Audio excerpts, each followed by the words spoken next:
बिस्मिल्लाहिर्रहमानिर्रहीम। अस्सलाम वालेकुम मेरे अज़ीज़ दोस्तों, उम्मीद है आप सब खैरियत से होंगे। आज मैं मौजूद हूँ कोट ख्वाजा सईद में और यहाँ पे एक मकबरा है जिसको हम कहते हैं प्रिंस परवेज़ का, शहज़ादा परवेज़ का मकबरा। शहज़ादा परवेज़ जो है वो कौन था? अभी मकबरे की हालत आप देख सकते हैं कि यहाँ पे बैग जो है वो मैंने वहाँ पे रख दिया, बाइक मेरी बाहर खड़ी है और ये साथ ही गली है। इधर ये जो दीवार इसकी बनी हुई है इसके बिल्कुल साथ है। सीढ़ियाँ चढ़ के मैं ऊपर आया हूँ।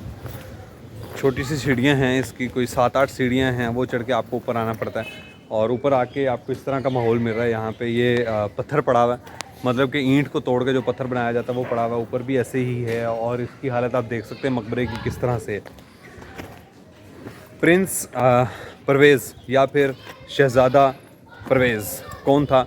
शहंशाह जहांगीर का कहते हैं कि ये पहला बेटा था और इसको तरक्की का बहुत ज़्यादा ज़ौक़ था कि नई नई आबादियाँ बनाई जाएँ, नए नए शहर बनाए जाएँ।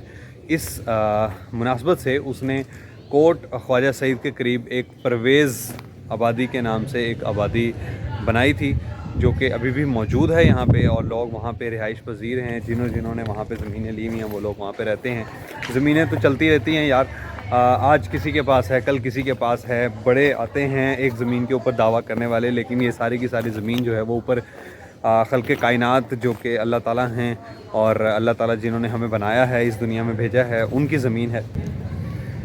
कुछ लोगों का ये कहना है कि शहज़ादा परवेज़ जो हैं ये उनका मकबरा नहीं है, कुछ रवायात ये कहती हैं। और ये मकबरा किसका है? शहज़ादा परवेज़ का जो पहला बेटा था वो 4 साल की उम्र में, 4 साल कुछ माह 9 माह मेरे ख़्याल से उसकी उम्र में वो वफ़ात पा गए थे और उनका ये मकबरा है जिसका नाम था शहज़ादा दूर अंदेश। मकबरे का दाखिली दरवाज़ा जो है वो इस तरफ है, दरवाज़ा नहीं लगा हुआ, सिर्फ सीढ़ियाँ बनी हुई हैं। जैसे मैंने आपको पहले बताया कि सीढ़ियों से चल के आते हैं, आगे आते हैं। ये बोर्ड लगा हुआ है, बोर्ड के ऊपर सारी चीज़ें लिखी हुई हैं, मालूमात लिखी हुई हैं, जो मैंने आपको चीज़ें बताई हैं उससे मुतल्लिक चीज़ें हैं सारी। और यहाँ पे सारी रोड़ी जो है वो पड़ी हुई है और ये जो आपको नज़र आ रहा है ये एक चादर लटकी हुई है जिसके पीछे मट्टी नज़र आ रही है हमें। मैं आगे चल के आपको दिखाता हूँ और बताता हूँ कि ये मट्टी जो है वो क्या चीज़ है। यहाँ पे मट्टी है, यहाँ पे अखाड़ा है जहाँ पे पहलवान लोग जो हैं वो कुश्ती लड़ते हैं और अपनी कसरत करते हैं। वो रस्सी लगी हुई है, इस रस्सी के ऊपर वो चढ़ते हैं, साथ बेंच वगैरह लगे हुए हैं। नीचे शायद कोई बेसमेंट है, वो भी देख लेते हैं बेसमेंट जो है वो किस तरह का है।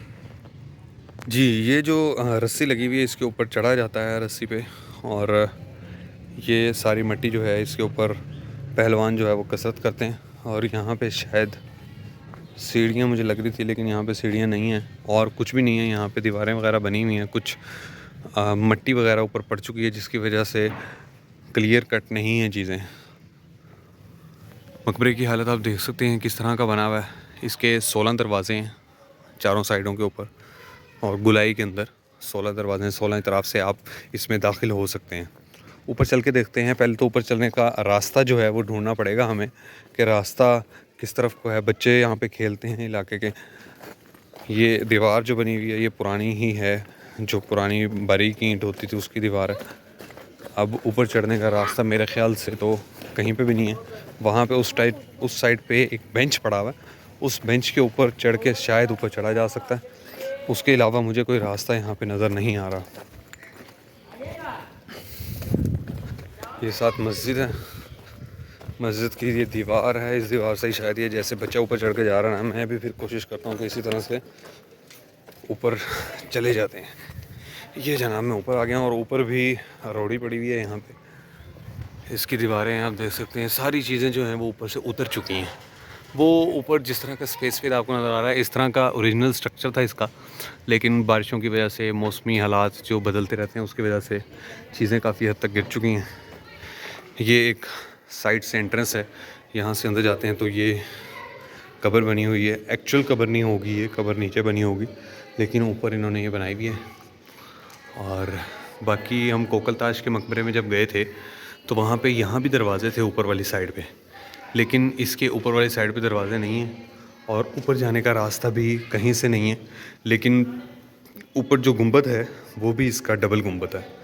शायद यहाँ पे कोई शख्स जो है वो आराम करते हैं, क्योंकि उनका तकिया वगैरह पड़ा हुआ है और गंद है। यहाँ पे कोई सफाई का निज़ाम नहीं है। शायद इन्होंने रिपेयर और मेंटेनेंस के लिए कोई काम शुरू किया हुआ है, जिसकी वजह से ये ईंटें यहाँ पे भी पड़ी हुई हैं और कुछ ईंटें जो हैं वो यहाँ पे भी पड़ी हुई हैं। फातिहा पढ़ लेते हैं, आप लोग भी पढ़ लें फातिहा। तो अल्हम्दुलिल्लाह फातिहा पढ़ ली है और उम्मीद है आप सब ने भी पढ़ ली होगी। यहाँ से मैं व्यू इसका दिखा देता हूँ। ये पीछे दीवार बनी हुई है, ये गोल थी शायद दीवार, अब आबादी कुछ बन गई है और कुछ ये दीवार जो है मस्जिद की यहाँ पे बन गई, जिसकी वजह से अब इसको थोड़ा सा कंट्रोल जो है वो नहीं किया गया, इसको संभाला नहीं गया, जिसकी वजह से यहाँ पे चीज़ें बन गई हैं, कुछ घर भी साथ बन गए हैं।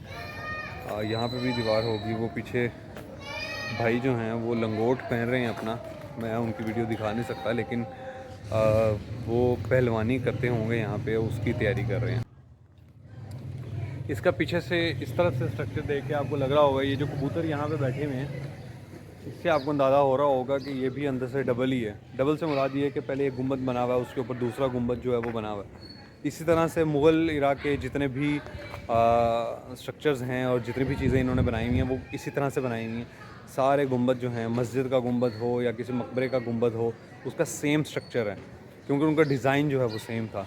बहरहाल इन चीज़ों को सिक्योर रखना चाहिए, इन चीज़ों को सेफ़ रखना चाहिए, ताकि आपका टूरिज़म जो है वो उसमें थोड़ा सा ज़्यादा इंक्रीमेंट आए और उसको आप अच्छे तरीके से प्रेजेंट कर सकें, उसको अच्छे तरीके से दिखा सकें किसी को कि हमारे मुल्क के अंदर ये चीज़ें अवेलेबल हैं, जो कि मुग़ल बादशाह जो हैं वो बना के चले गए हैं और हमें इनको सिक्योर रखना है। आज की वीडियो के लिए इतना ही, फिर मिलते हैं अगली किसी वीडियो में एक नए मुकाम पे कुछ नई बातों के साथ। तब तक के लिए मुझे दें इजाज़त। अल्लाह हाफ़िज़।